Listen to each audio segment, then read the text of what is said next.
Ever wondered how to maximize your defense team for attack boost war? Stick around and I'll tell you exactly what you need to do.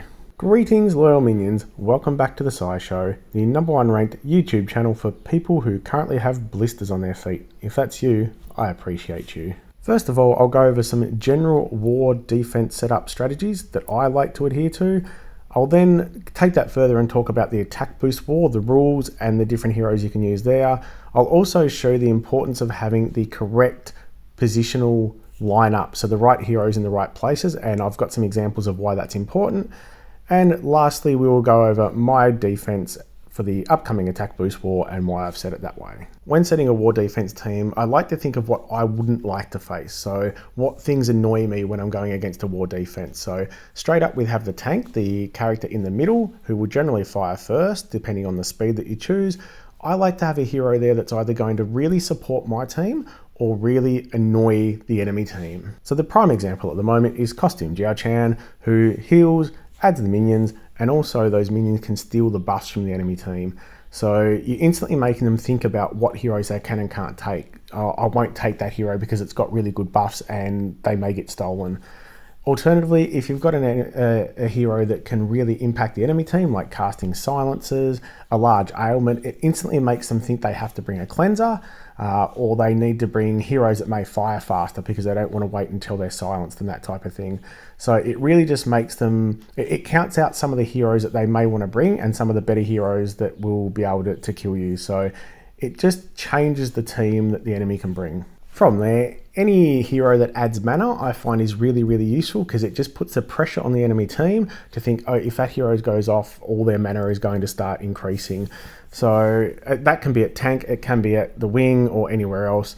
The other types of heroes I like to have, and again, whether it's wing, flank, wherever it may be, heroes to give your team protection, so whether that's a cleanse or a blocker, heroes that can again put ailments on the opposite team, and heroes that are just a downright pain in the butt with really big hits. So whether that's going to take out one enemy or whether it's going to kill or whether it's going to really take half the HP of 3 or 5 just to really put the pressure on the enemy team.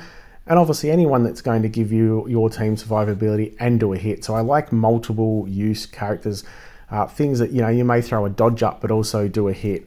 Charl is fantastic as he's healing, he's cleansing, and he's also doing a hit to all of the enemy team.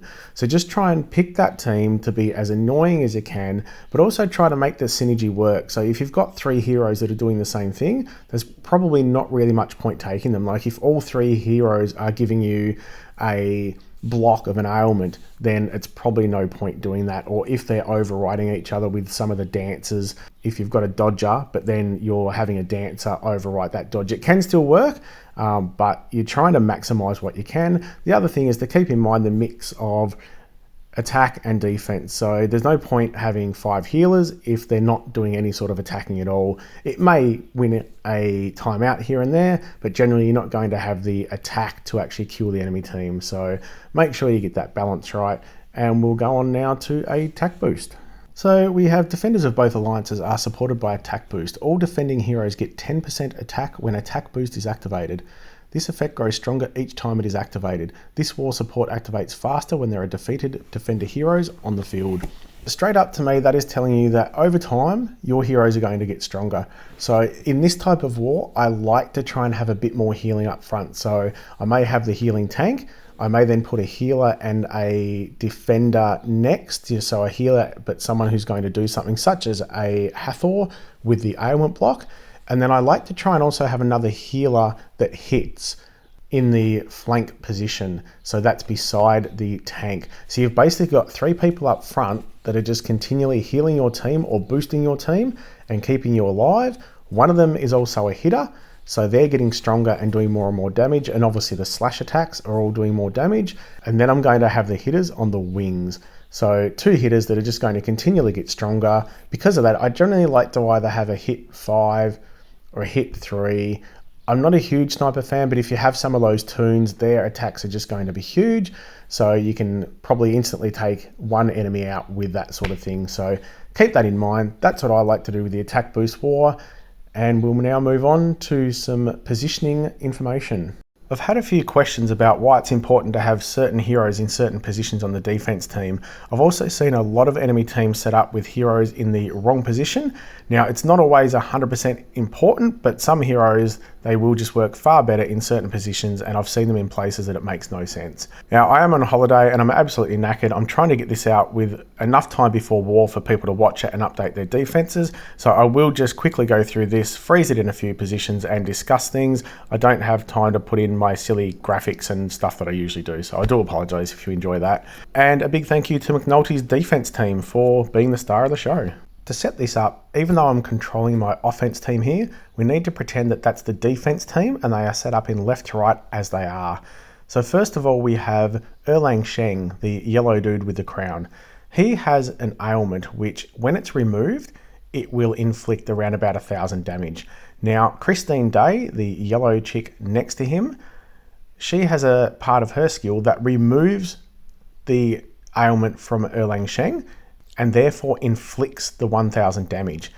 In this scenario, if my team was a defense team, Christine Day is going to fire first, and then Erlang Sheng is going to apply his ailment, and it won't be removed because Christine Day has already fired. So in this case, you're going to see that there's no extra damage done, and I'll show you an example later on where there is extra damage done and the difference between that damage. Now, we also have Darkfeather on my team. Darkfeather has a fantastic skill that once he fires, every time your allies fire, there's a chance to do additional damage. But we can see here is on the right-hand side. So even though he's fully charged, he's not going to fire first because he's on the right-hand side. So you'll see in this example that when he fires at the end, I'm getting no benefit from him firing. So again, pretending this is on the defense and I have no control over it. After firing 2 attacking moves and Darkfeather and also Costume Jiao-Chan, so that's 4 specials in total, you can see that I haven't even killed one member of the enemy team and they're all looking reasonably good apart from Kagan. Here's another prime example. We have Hathor, who will give a little mana boost to my other heroes. So you can see the 2 yellow are almost fully charged. Hathor will give them a little bit of additional mana, which will fully charge them. But again, on the defense team, if they were on the left-hand side, they have already gone through their process of not firing because they weren't fully charged. So once Hathor gives the mana boost, they won't fire until after the next move. So if Hathor was on the left and the other 2 were on the right, then she would have fired, given them the mana, and they still would have fired in the same round. Again, keeping in mind, it doesn't mean that you always have to have particular heroes on the left. It's just that they can work better in certain positions. This is an example now on the defense team. So Nautica, the blue tank in the middle, adds additional mana to the rest of the team. So we can see here, Poffet with the little blue hat on the left-hand side has already had its go, and because its mana isn't fully charged, it hasn't fired a special. However, once Nautica fires, it will fully charge Poffet on the left-hand side, but you'll see that it doesn't fire its special until the next round. So again, I'm not saying to put Nautica on the left-hand side, as Nautica is obviously a tank and that's where it belongs, but it's just to make sure that you're putting them in the best position so that all of their skills are being utilized. If it was a matter of having Nautica on the left-hand side or right-hand side, you want him on the left-hand side if you're not using it tank. We are also about to see the difference in when you fire Darkfeather before the rest of your team, and also the additional damage that happens once Erlang Sheng fires first and then Christine Day fires second.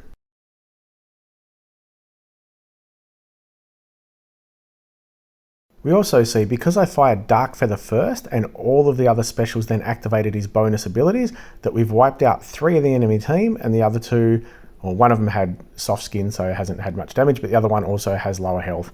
So absolutely humongous difference between firing those same 4 characters, almost killing their whole team, as opposed to not even killing one like we've seen at the start. I hope that helps you understand the importance of where you place certain characters in the defense team. The prime example is Hathor. If you're going to choose between left flank and right flank, you would always go left flank, as she's going to fire first and add that extra mana, so then the other people may have a chance of firing in the same move.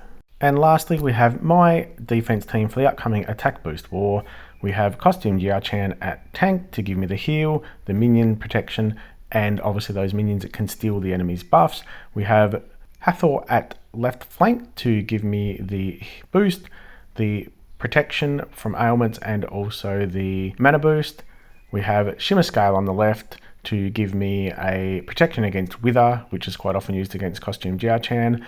I would usually have Shimmer Scale on the right, however, I've got Shale there and I didn't want the two yellows next to each other. We have Shale at right flank to give the hit all, cleanse, and also boost. And we have Fizzcoil on the right wing to give me the hit all and Wither for the enemy team.